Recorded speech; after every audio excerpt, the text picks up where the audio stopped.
Hello, this is David, coming to you from the beautiful Belmont Shore neighborhood. You'll hear about that in a second. Anyway, I'm here to tell you that unfortunately, due to so much stuff going on this week, I'm designing a show and in tech rehearsals, Steve is on a journey, Stan is dealing with chaos at the University of Florida. It is totally insane and we have not been able to record a show. Therefore, what we're going to do is take this opportunity to give you a great episode way back from December of 2020. That's right, that's almost 3 years ago. It's a show that we titled The Black Hole of Chaos, and it surely was. One of our most entertaining shows, and actually a lot of information in that show as well. So we would like to present this to you today as a very special Best of Light Talk episode. Enjoy, and see you next week.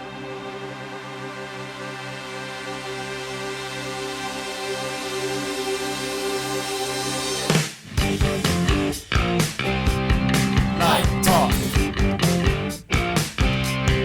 Lumen Brothers. Light Talk. Light Talk. Light Talk. Lumen Brothers. Light Talk.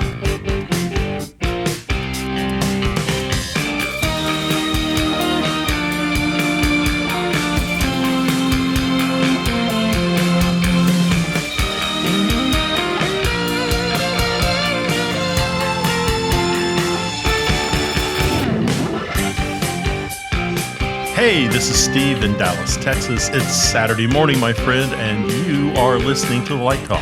Good morning, this is Stan in Gainesville, Florida. Today we're discussing, does a truck have a front and a back? Focus plans, IATSE interviews, student mentor relationships, and I want to be in control, all on Light Talk. And this is David, coming to you from the beautiful Belmont Shore neighborhood of Long Beach, California.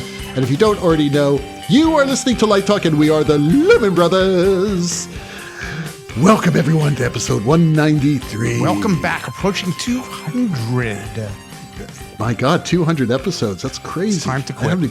I keep telling you, it's time to quit. Don't want to jump the shark. Quit while you're on the top, I'm telling you. Are you sure we're on the top? I don't know. I don't know. That's a good question. That's the next question. We still have to do our tour. We have to do the tour. The tour, yeah, maybe retire. after the tour we retire. That's good. Right. We'll do the retour. It'll be like our swan song. We'll retire tour. in the Faroe Islands. Yes. Yeah, that's good. So anyway, welcome everyone to episode 193. And we'd just like to thank Nils Thoresen once again for being with us last week. It was fantastic. Everything you want to know about drones is in episode 192 with Nils. And what an interesting interview that was. What do you guys think? I liked it. Yeah, it was a great show, and we urge you all to take a listen. It's great information about the present and future of live entertainment lighting. You know what it made me think about? It made me think about, as a hobby this next summer, is maybe picking up a drone and starting to play with one. And maybe I'll get one with a light on it, and I can add it to my landscape lighting repertoire. And I'm thinking about it. And get a camera and just go around the neighborhood. Spy on the neighbors. Yeah, I got a few neighbors who would probably take out their shotgun if I did right, that. exactly. I'm just sort of fantasizing about, I didn't have a remote-controlled airplane when I was a kid. I really wanted one. But I did have a remote-controlled boat. Okay. That was fun. That's cool. I never had a remote control to anything. Yeah, but you're a pilot, so you know. Well, I wasn't a kid when I was a pilot. I was actually grown up. But as a child, I was deprived and depraved. That explains a lot. That explains a lot. That's a whole story. Hey, guess what? We have some news today. News. Lay it on us, brother. Lay it on us. Here you go. And first of all, we're kind of late on this. This happened a few weeks ago, but our good friend Ann Valentino retired from ETC, and Mazel tov. Boy, what a career! What a career! Mazel tov. Yeah, she's a smart girl. Did you hear that? Yeah, Mazel tov. Yeah. Is there an answer to Mazel tov? Yeah, you just to say Mazel tov. Deneyu or You something do like something. You say, to life. All right, life. Anyway, I'm happy for her. Well, we're all happy for her. She's a really good person. Everybody loves her, and she's given us some amazing stuff to play with. So thank you. I'm not happy for her. Who am I going to call now when I have problems? Her. I can't never call her around. at home. She's I not can't there call anymore. her at home. What, you got to call Ann, and she's like Nah, at home relaxing. She'll love it. Come on. She's watching Days of Our Lives. She's not going to want to talk to you. She will. Congratulations, Ann, and we'll see you at LDI. I'm sure you'll show up. That's what I'm saying. She's not really gone. She's just No. retired. Well, see, technically I'm retired. People want to feel needed. Okay, so also a couple of announcements. Stan had this fabulous interview on the Artistic Finance podcast, and we have a link of that on our Facebook page. So check it out. I learned absolutely nothing about saving money because I don't save money very well. But Stan, it was great. It really was. I don't know. I just found it very interesting. Did you have a good time doing it? I think I talk too much. No, you talked. Actually, I thought it was good because Ethan doesn't talk that much. Well, it's kind of odd to talk about yourself, and so I try to focus on things to give people things that were useful for their lives. And I hope it was informative. But see, Ethan's doing what he's supposed to do. He is an interviewer. He says 7 words. You're an interviewee. You get to say 50 back. You're supposed to talk.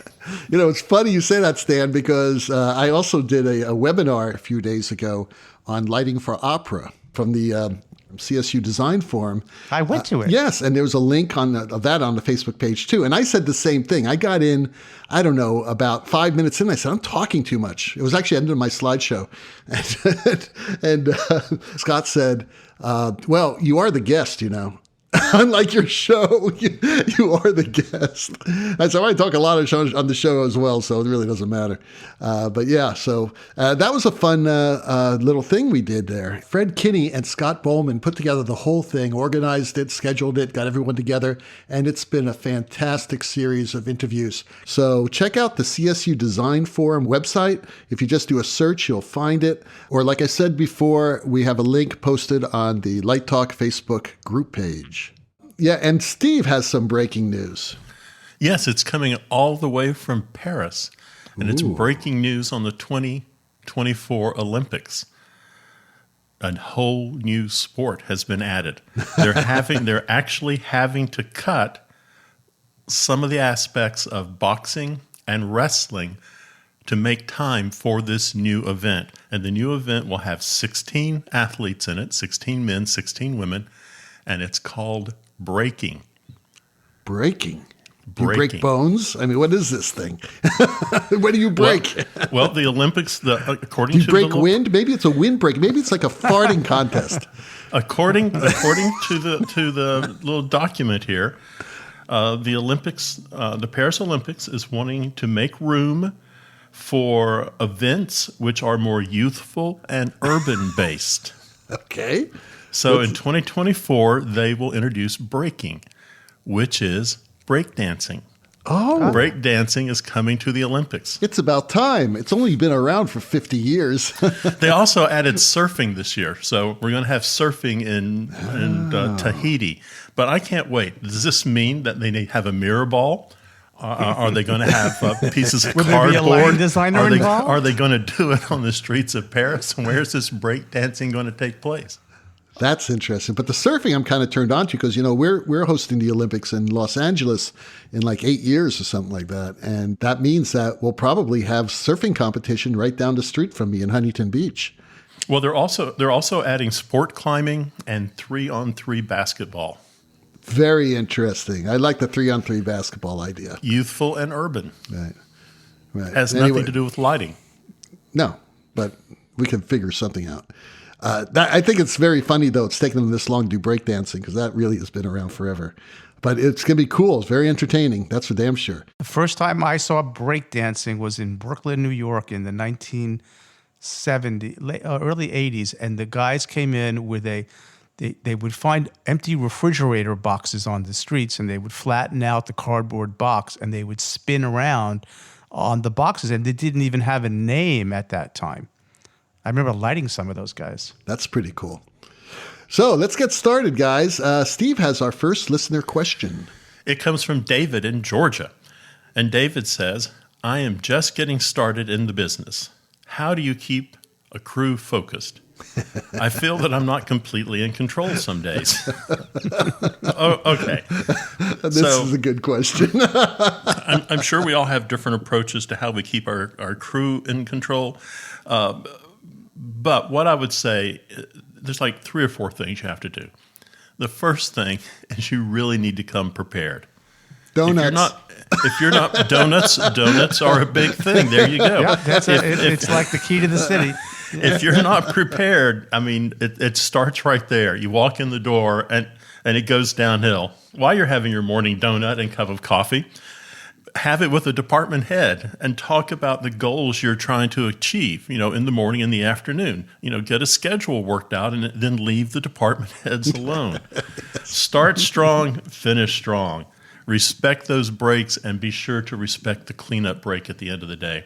But if you're just if you're micromanaging people and you're running around and they're starting something and you're pulling them off of it and have them do something else, if you are the center, if you're the black hole of chaos, then this is going to go right to your crew. Yeah. I don't know. Besides donuts, what else do you guys do? Well, the donuts are very important, but like what Steve says, you talk to your master electrician or production electrician, who's ever dealing with that, about what you want to get done. I usually like to do that even before I hit the theater. I usually have the electrician's email. Really, the first thing that I always do, especially if I'm in a new theater and I've never worked with the crew before, is before we get started, I meet the whole electrics crew. And I tell them, and this is something that I think is really important, and especially when you're overseas, is first thing you do is you meet everybody, you shake everyone's hand. I don't know if we can do that post-COVID, but that's what I used to do. And I tell them, I said, listen, I would say, I am a guest in your theater, and I respect, the way you do things.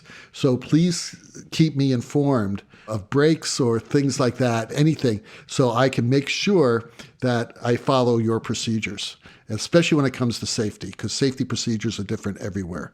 So yeah, I think that's really, really important. Also, something that always scores a lot of points with crews is if you're in a rehearsal and you have a couple of electricians up in the cove and follow spots, and you're getting close to time, right? At the end of the rehearsal, let's say the rehearsal ends at 10 or 11 usually, and the cleanup is at 10 minutes to 11. And it takes these electricians like at least 15 minutes to get down from there because they have to put stuff away. They have to climb down. I always break the follow spot operators first. And I'll usually tell them about 20 minutes before, sometimes even earlier, if I know that we're not going to need the follow spots for the end of that rehearsal, I say spots can come down, right? And they really appreciate that because a lot of designers don't do that. And that word is just doing something like that little thing spreads word among the whole crew, like, hey, that designer's cool. He let us, come down. And so we weren't, late. There's nothing worse than like coming down and everybody's gone already and the ghost light's out, So I think that's a good thing to do. Well, I didn't know because, we just didn't do it in the Appalachian Mountains. I had no idea what a cleanup was until I got to New York. And so that's the same thing. If you don't know what cleanup is, they stop the call. They stop the action on stage, and the crew has time to clean up. So at the end of the evening at 11 o'clock, they walk out the door with you. So there's nothing worse than saying, "Oh, can we just do a couple more things?" It's not 11 do it in the yet. morning. No, Yeah. It's cleanup. It's cleanup time, exactly. And I sometimes early in my career, I was working with directors who got really pissy about that, like, why can't we work another 5 minutes? Because they have to go. And usually the stage manager will break them. The stage manager is very conscious of they're a good stage manager of what the crew times are. And again, that's something you learn usually at the beginning when it's like, tell me about the breaks. How do the breaks work here? And make sure your assistant understands it. Because your assistant is sort of responsible for keeping you conscious of time. Because I rarely look at my watch when I'm focusing. And my assistant will say, you got 15 minutes. Okay, great. So let's, pick up the pace or whatever. The other thing that I do is I'll take one of my business cards out and I'll write everyone's name on the back of my business card and stick it in my shirt pocket so that I can pull that card out. It doesn't have to be a secret. I'm pulling the card out. So when I call up to the flyman for some reason, I'm saying, hey, John, or hey, Sarah, as opposed to hey, buddy, or hey, you. Yeah. It goes a long way to use people's names. Yeah, very good. Well, you guys have been incredibly specific, so I'm going to be a little bit more philosophical. And I think you've all said this in your own way, both of you. But I thought about a couple of stories because the question says, I'm just getting started in the business, and I'm thinking back to my early days when I would walk in, and there was always, now this is maybe not the case anymore, but when I would meet the master electrician or the lighting director, it always seemed like they were testing me. Like there was a little bit of arrogance there, and it was like, who's this kid, right? And sometimes they kind of caught me unprepared, and I feel like it's important that there's two things that ought to happen in sequence. I think you both said it in your own way, but let me see if I can crystallize a bit. They need to sense that you are competent. Steve talked about you got to have your act together. You sort of do, and if you don't, if you're just sort of wishy-washy, they're like already you're sort of losing what I think is the second most important thing, which is their respect. David talked about ways of getting that through socialization, making sure, calling people by name. All of those things build respect. So I would say first, you need to have your act together so your competence will come across clearly. That's one way you're going to have control over the crew. The second thing, their respect, which means they're going to do for you what you need, and that respect needs to be mutual. And then after you've got those two kind of set, then you can shoot for some likability. Then you can go, then the donut time and the break times become more collegial. So I think those three things are really important. And if you can get those things established, then I don't think control will be an issue. It won't be about control. It'll be about camaraderie. It sounds like they're not respecting them from her note. And I think that could be a problem because I know that this happens a lot. There's a lot of misogyny in some crews, and that's a real big problem, has been for many, many years. And I remember talking to Marilyn Renegal about it, and I asked her about it. This is back in 1979.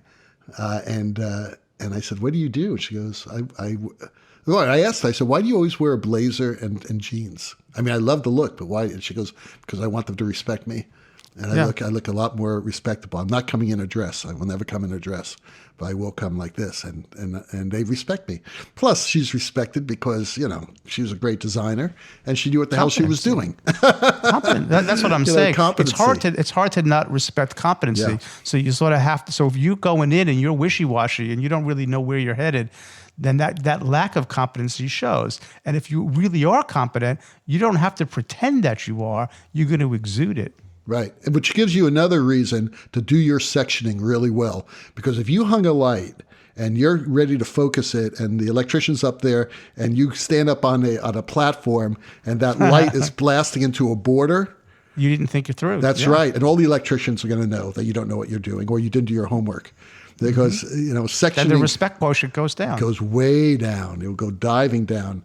So, and when you make a mistake, admit it. It's okay. Well, people will be forgiving if you are competent. People do make mistakes. Of course. Right. Yeah. Yeah. And sometimes I go to the master, I said, what do you think? Is there a hanging position? that we can make this work? I mean, can we put some lights behind that flying piece? If they're real theater people, and most of them are because they're pros, they will come up with an idea that maybe you didn't have. So I always appreciate that. I really do. I have always found, this is controversial here. I have always found that my best experiences are with a union crew. Uh-huh. I really appreciate the IA, and typically, I can count maybe 3 or 4 times I've had a problem in my career, and those problems have always been with theaters that were non-union, and they were more union than the union, and it's like, there was just this weird thing that they were angry the minute you walked in the door. I don't know, they probably had reason to be over the years, but I've always found the IA to be, tough, but they're forgiving and they're helpful if you ask for help. Yeah, exactly. Just be union humble. pride. Yeah. Union pride. Yeah. Cool. Sheila from Portland asks, I will be taking part in the upcoming URTA MFA design interviews. Any advice on how to organize my portfolio? How many photos of each show? For that matter, how many shows? And how much tech work? Well, I made a few notes on this question. I'm going to have an opinion, and I'm sure we're going to have a little bit of differences of opinion. So how to organize it? I would say simple. Don't make it complicated. Make it an easy roadmap to get through. Don't overload it. Don't do too much. Keep it simple and make it clear. So like the questions don't have to like, what is this? Where's this from? That, in other words, clarity of organization, I think, is really helpful. I would also say about that part, but how many photos? I would say, well, let's start with this idea. You're curating your work. So it ought to be well curated. What's in, what's out. Really think about what needs to be in to show your best work and what's out. Doesn't need to be everything. If I was going to put numbers on it, number of shots per show, okay, I'll give you like the IES does not tell you how many foot candles of light. They will give you a range, 5 to 15 foot candles, 20 to 40 foot candles. Okay. Pictures per show, Stan K says 6 to 8, debatable. Okay, how many shows? 3 to 5. Those are my ranges. And in terms of technical work, it depends. Depends upon where you're at in your career, what kind of job you're looking for. So, for example, if you want to come to Florida, I want to see the design work, but I also am hiring you to be an electrician. So I'm giving you a job and I'm giving you an education. So you want to be a designer, I need to see the design work. If you're going to work for me, I need to have some sense of your technical capabilities because that's what I'm going to pay you for your 20 hours a week. So that depends on the situation. Well, I mean, I'm just going to say one thing, and that is have a lot of process work. I really don't care about finished renderings and all that other stuff and, and what you can do on a computer. I want to know if you can think like a designer. I want to know if you know how to tell a story. And you do that by showing us process work, by showing us that you understand the play, that you had a concrete approach to the play and a point of view, and that it was relevant to you and important to you. I can't tell you how many undergraduate students that I interviewed in my career when I asked them, so why do you like this show? Why are you showing this show? Well, I thought it was cool. Well, it's a musical. I like musicals. It's like, I'm not interested in you. I'm not. I want someone who says, I did this show because right now this is happening in our world. And it's really important to me that, we have something to say about this. I have to push back because those two things that it's not binary. I don't think they're mutually exclusive. Somebody who can make pretty pictures and somebody who can tell a story are not separate items. I agree with you, Stan. The problem is that's all there is. I don't know if they can tell a story. That's why I said process work. All right. But a lot of people think that it's all about flash and presentation. Yes, it's important to have presentation. And certainly if you have ability in that type of skill, in that software, then you should show it. Absolutely. But I'm not really that interested. That takes me 2 seconds to see. I want to look through your process book. Obviously you won't be able to do this in this case, but you could have a series of slides showing the process of how you got to this idea, and also with maybe a little video that explains it. Okay. Or a narrative, something written is always. I always that's like fine. To read Narrative's fine too. But it could be research. It could be anything.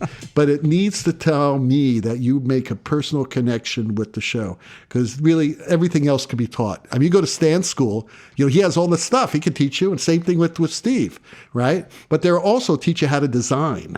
And we need to know whether you can think like a designer. Otherwise, you're not really a designer. You're not an artist. Well, yeah, if you're just tweaking knobs on a screen, that's not design. That's playing a video game, right? That has to. But even I think all of this. I think there's connective tissue between all these things. I would only say, as far as portfolio goes, 6 shots. I don't need to see more than 6 shots of a show, and I would not do these composite pages where there are 5 photographs on one page. Right. I would say, no smaller than an 8x10. So 6 8x10s of each show.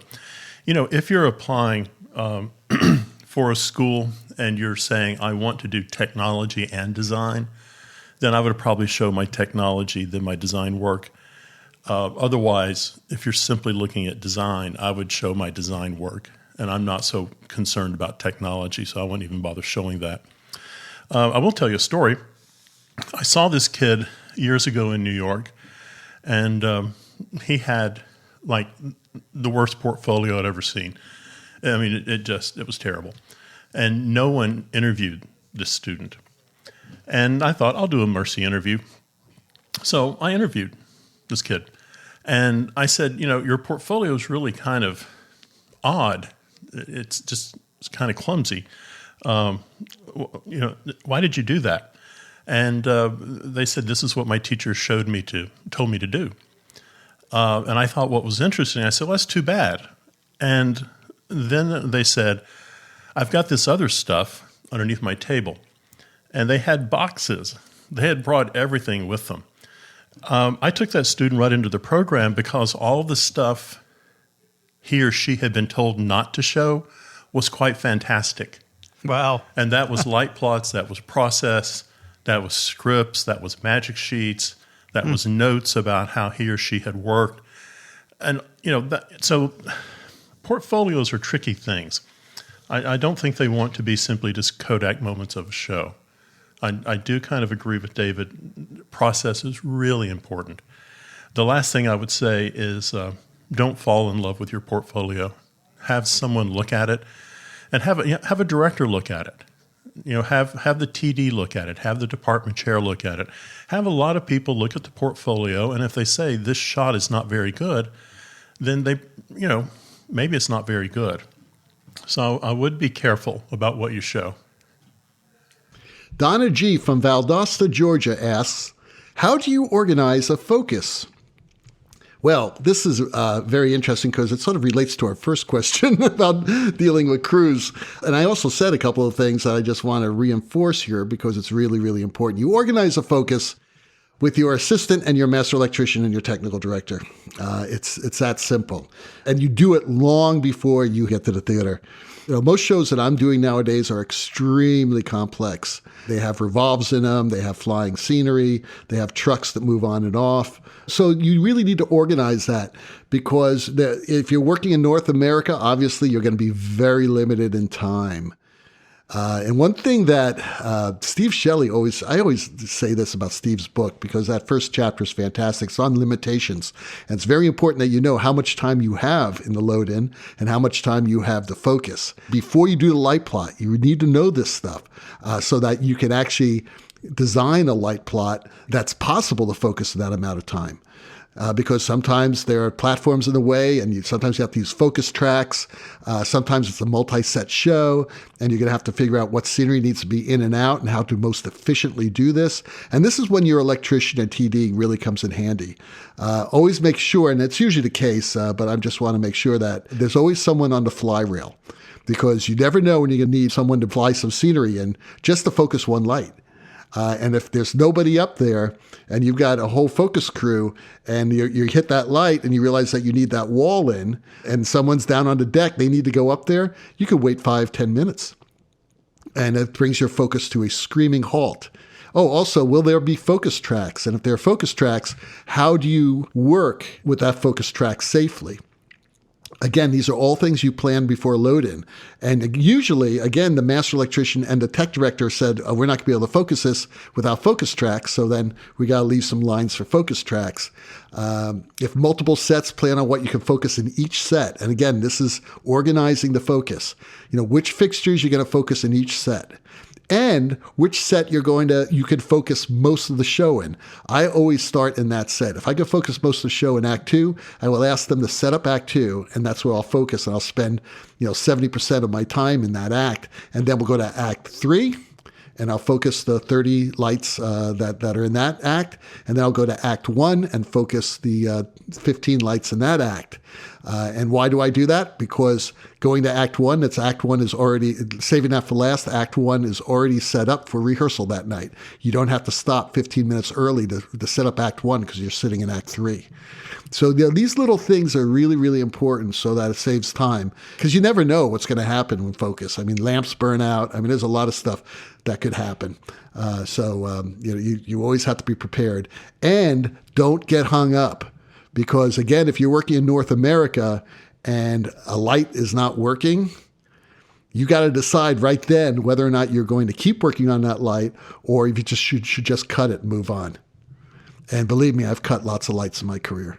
And your assistant needs to be thinking one step ahead of you, ready to call out the channels, make sure that there's furniture out there that you need. Like if you're going to focus this whole area where there's a sitting area and there's no props out there, the assistant should go to the prop person and say, can we have the sofa on spike, please? And do that in advance, not when you get to the light. You may want to do that 2 or 3 lights in advance. So all that stuff is really super important. I was just thinking, the best assistant I ever had did all that stuff. And I remember I was in the show, I had a upstage to downstage diagonal. It's a couple feet wide. We walked into the theater, and I went downstairs to get a cup of coffee maybe before the focus started. And when I came back up, she had laid out in tape that diagonal so that the electrician could make a really sharp cut on it. There would be none of this in-out stuff. It was just all done. But she was always a step ahead of me. And you're right. It was like, where's the chair? Oh, it's right here. You brought it out on stage. Where's the rover? Oh, it's right there. You've put it in the wing. So an assistant, a good assistant, they need to be standing up there when you get your Tony Award, because they certainly help get it for you. You better believe it. You better believe it. And that's, I read Ann McMill's book. Again, I always tell people this because, she wrote the definitive book on assisting. But it's always about thinking ahead, thinking one step ahead. If I was the designer, what would I want out there? I would want a taped out lane, so that it's great. And you hold on to assistants like that if you can. You are listening to Light Talk, and today Light Talk is sponsored by... From across the pond, it's the Cheeky Rigger of Sheffield. Christmas is only a few weeks away, and it's never too early to shop for that special lighting designer in your life. Do you want your man or your woman to make a big, bold statement when he or she walks on stage? Then you need Cheeky Rigger Cologne. You might remember our fragrances from last year. Funky Roadcase, Arcing Ozone, and Stinky Shoe on the Bus. Well, once again, the Cheeky Rigger of Sheffield offers 3 new scents. Let's start with Old Crispy, inspired by the worn-out cable that has a long and distinguished record of service in your theater, but is now a little past its prime and should be replaced. That crackled, weathered, blistered cable that you refuse to toss aside. That's right, Old Crispy Cologne has the scent of fragility and disaster just waiting to happen. That scent of Old Crispy shouts, "Don't toss me aside. I still have value. Don't send me to the old folks' home." Splash a little on the next time you go get that free cup of coffee down at Cracker Barrel. And if you have an 829 card with a membership number of 1 through 10, we will send you a bottle for free. Old Crispy. Who can say when a spark will ignite the fire of desire? Next, we offer Gobo Aftershave. Just like its namesake, Gobo, or Go Before. Gobo Aftershave will announce your arrival. In fact, we can guarantee that Gobo Aftershave can be detected from no less than 15 meters. Now, when you walk into the theater, you'll be greeted with cries of, "What is that smell? Is that you? Oh. And can someone open a window?" Imagine the confined space of a faculty meeting. Gobo Aftershave, go big or go home. And finally, our masterpiece, our opus, our piece de resistance. Piece of resistance perfume. Like water flowing through a pipe or current flowing through a wire, piece of resistance perfume shouts conductance is on the way. A hot, driving force trying to find balance has entered the game of love. Rubber, plastic, paper, glass, and wood cannot offer insulation or safety from your power. Piece of resistance perfume. Get too close, and you might get burned by the current of love. The Cheeky Rigger of Sheffield. We make underwear too. That's good. That's really funny. Speaking of sense, did you watch Rudy Giuliani fart at that hearing? That was the most amazing thing I've ever seen in my life. The woman next to him gave him a look. Oh my God, I thought that was so funny. So Saturday Night Live could not write this stuff. The Onion could not write this stuff. And now, back to Light Talk.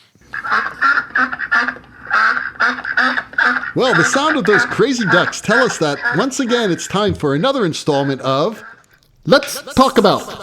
And today's Let's Talk About is about... You like that? And today's Let's Talk About is about... It's about when taking a student into the profession, describe the delicate balance of the student-mentor relationship. Is it like bringing a professional assistant? Do you become friends? Oh, I see the question. I see. I misunderstood. I must say, I got this subject from my webinar the other night because there was a student named Taylor who asked me that question. She didn't have the questions at the end, is like bring a professional assistant and you become friends. But that, I believe, was part of the discussion, which is interesting because all of us have brought students into the profession to assist us as a learning opportunity, but you're also working with professionals. So now that Stan knows what the question's about, I'm going to kick it off to you, buddy. Recalculating my thoughts. Are you going to ask me to answer this question while fast thinking it? That's right. Which is a little dangerous. Do you want some old crispy cologne? That'll take care of it. Actually, I'd rather have some Fiesta Resistance right now. I haven't done it in a couple of years now, but I think when I've done that, I've tried to make clear to the hosting entity that I will be bringing a student. And so the expectations have to be modulated. And I also will check with the venue that they are comfortable with that. Sometimes they are not. Right, but I think everybody needs to be aware that this person is a student. So that if that works out, then that's good. I make sure the student stays in their own room and has, they're not I won't share a room with the student. There sort of has to be a certain professional distance. And then in terms of the are they ready for it? Right, so it's sort of like you're taking them into the deep end of the pool, and you don't want it to be a reflection on you because you're a pro in the situation. So I usually try to give them work in preparation for the trip to the venue to see where they're at, and then I see how they respond. And if they're picking, you want that assistant to able to kind of read your mind, like they want to sort of anticipate what your needs are or what the needs are before you have to ask them. Are they really plugged in? So I do like a sort of testing ground in the weeks before and having them draft for me. Or if I can give them a napkin plot and then I say by tomorrow I want to see this drafted and let's see how that looks. Do they get it to me? How does it look? How precise are they? And then I have a sense of how much responsibility I can give them in the field. So that's sort of it's a little bit of a test prep in a way. If that answers the question. And then once we're there, I will treat them as much as a professional as possible. Let me give an example on another side of it. We send students to the Oslo here as assistants, which is a pretty significant regional theater, and the designers who come in are pretty much up-and-comers or already at the top of their game. And the way that those designers assess the student coming in, how much responsibility they can give. They want a resume in advance. Sometimes they even have a conversation with the student in advance, and then they give them responsibility slowly and watch the response. 90% of the time, it works out well. We have had a couple of instances where a student will, in the interest of helping the designer, step out of bounds. Right, and get involved in something they probably shouldn't have. So there's a what I call situational awareness that both I want to have and the student wants to have in that scenario of being aware of the situation and where the boundaries are. Like here's an example. We had one situation where I'm not going to mention any names, with the student assistants. Well, there was a scenic and a lighting student. They're out to dinner with the director, the producer, the set designer, and the lighting designer, and they're discussing an issue they're having. And one of the students decided that they had a solution, right? And started yammering and just broke in like they had, and it did not go over well. Like knowing your place. Now that was rare because we do the same thing at the school. We want to have a sense of how that student behaves under pressure in a situation before we send them out to work as an assistant. So those are sort of my techniques for assessing that. It's funny you mentioned that, Stan, because it brings me back about 15 years when I was at Ming's Clam Bake as a respondent. And Francis Aronson and I decided to go and see the students together as a team. And this one student from NYU, he was very eager. And he says, I want to ask you a question. He says, what's the most important quality that you're looking for in an assistant? And Francis looked at him and said, know when to shut up. Right. That's really right. so true when you think about it. Know when to keep your ears open and your mouth closed. Exactly. It's absolutely right. And that's a big part of it, I think. Yeah, well, the reason, again, what we talked about at the webinar the other night was the fact that I do the same thing, Stan. I take them to, everything a normal assistant would do in the profession, I get them involved in. They are part of it. They come out and have drinks with us after rehearsal. They have dinners with us and lunches and do all the breaks. All that is part of it because they need to be part of the team. And because I usually only work with directors I know really well right now, they understand it because I've taken students out with me, I don't know, for about 30 years now, I think it's been. And so they know the situation. But my students, they know already. I make sure they know what they're doing before I even, take them or commit to taking them. Because right. That's the key. That is the key. That's very important. You don't want to overload them, with something they don't know. It's not fair to them either. Yeah, and it's going to slow things down, and that's going to be very upsetting. And I also talk to them about etiquette. And etiquette is really super important, and it's different when you're obviously in the profession than when you're doing a school show. It's just different. It just is. And I must say, when I was an intern at the Dallas Opera and I was a student at SMU, John Gleason said, come on, we're going out to lunch. I was like, oh my God, I thought I was going to go to McDonald's. And I went out with him and the director, and I felt like part of the team. And it was wonderful. I'd never felt that before.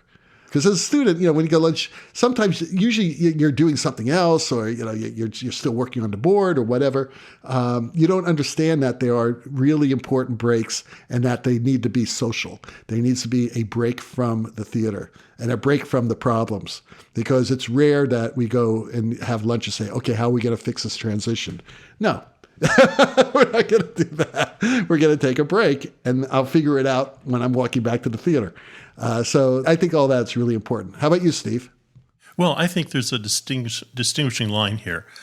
I do not take a student as an assistant until they're ready to do the project.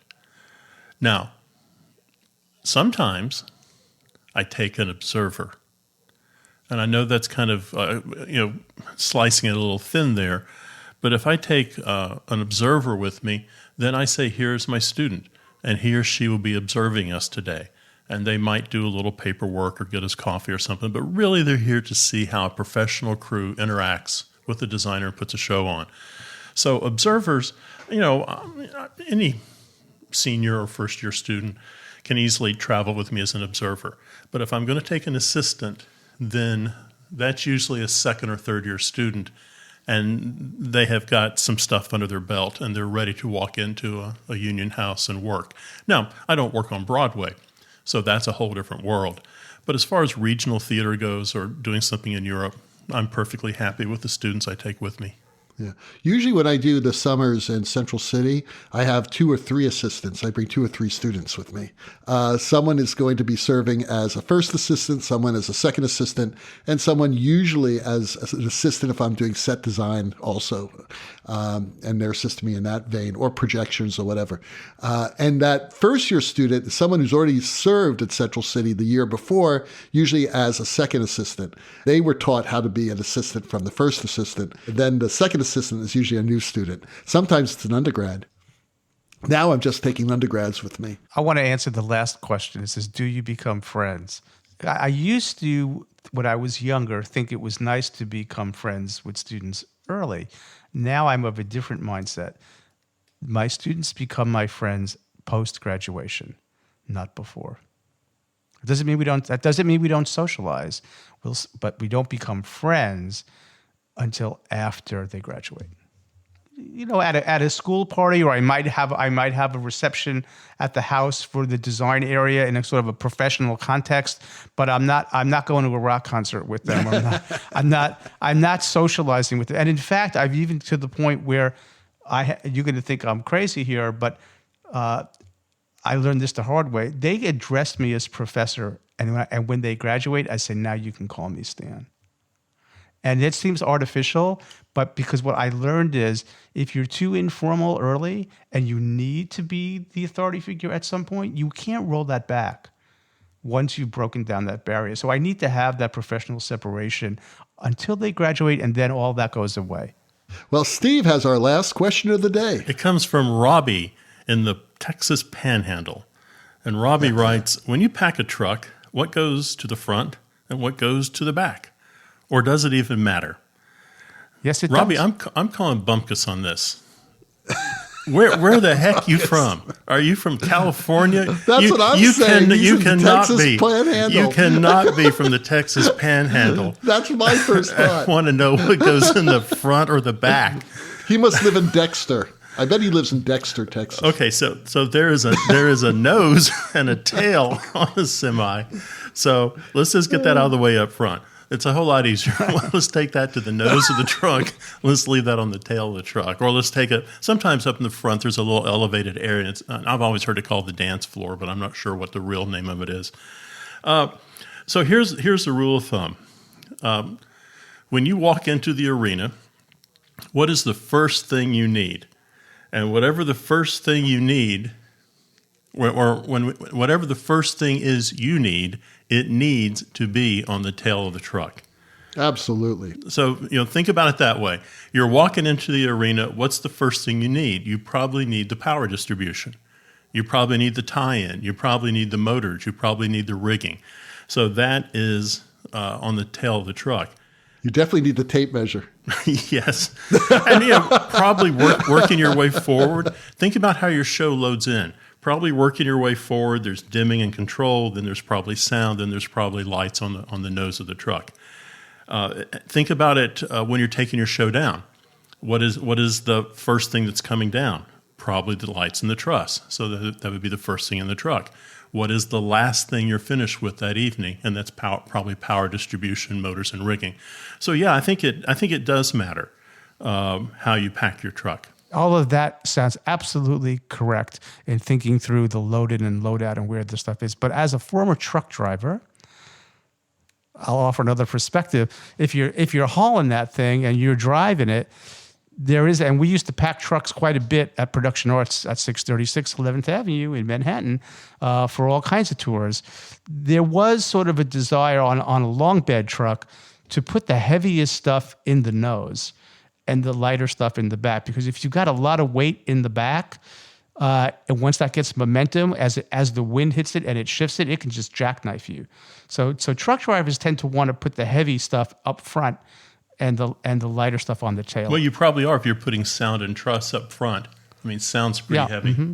And if you want a rule of thumb, I went and asked the DOT, but a rule of thumb is that if you take a look at a semi these days, and you're probably using, everyone says that's a semi going down the road.